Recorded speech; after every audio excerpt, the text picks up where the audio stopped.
Okay, we're going to start off the New South chapter, and one of the things we need to do is to make sure we understand some of the key vocabulary words. So I'm going to go through these, so you need to make sure that you have your orange sheet number one, and we're going to go through 1 through 10 on this short video. First of all, African Americans, we need to remember that this was a time of trouble for them. There were a lot of lynching and hangings that took place. Also, disenfranchisement was also important, and we remember that from the chapter we just finished up on Reconstruction. We know disenfranchisement is to deny someone the right to vote. Also, African Americans had to deal with the Jim Crow laws, which we know was a public policy when it came to accommodations.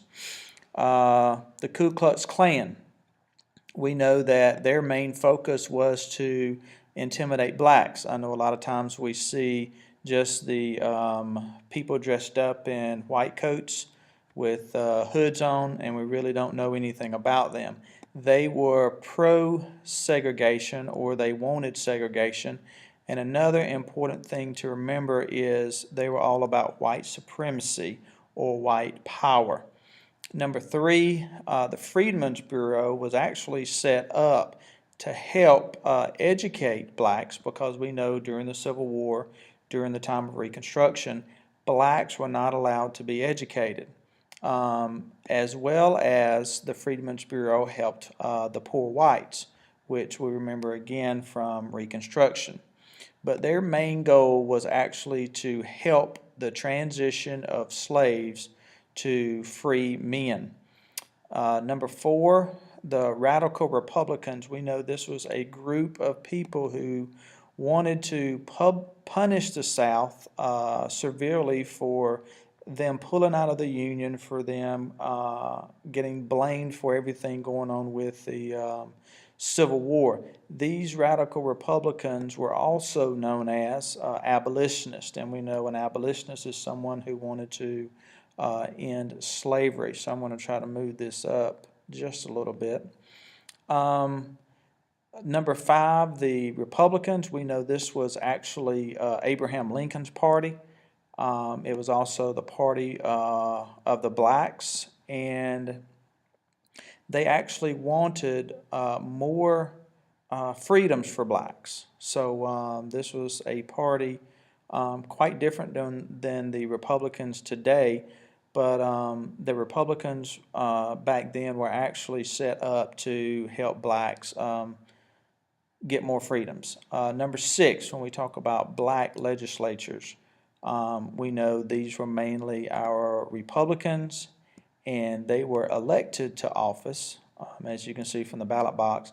And there were actually 28 black legislators that were elected to the Georgia General Assembly, and that's what the GGA stands for. Henry McNeil Turner, as we remember, he was a black legislator, and he was also the first black elected to the Georgia General Assembly. Now, there were some people who did not like blacks being elected to the legislature, and they actually told them they need to go back to Africa, even though some of the blacks didn't come from Africa. That was one of the things that were told to these black legislators. Mistreated, but just because of the color of their skin. Number eight, Homer Plessy.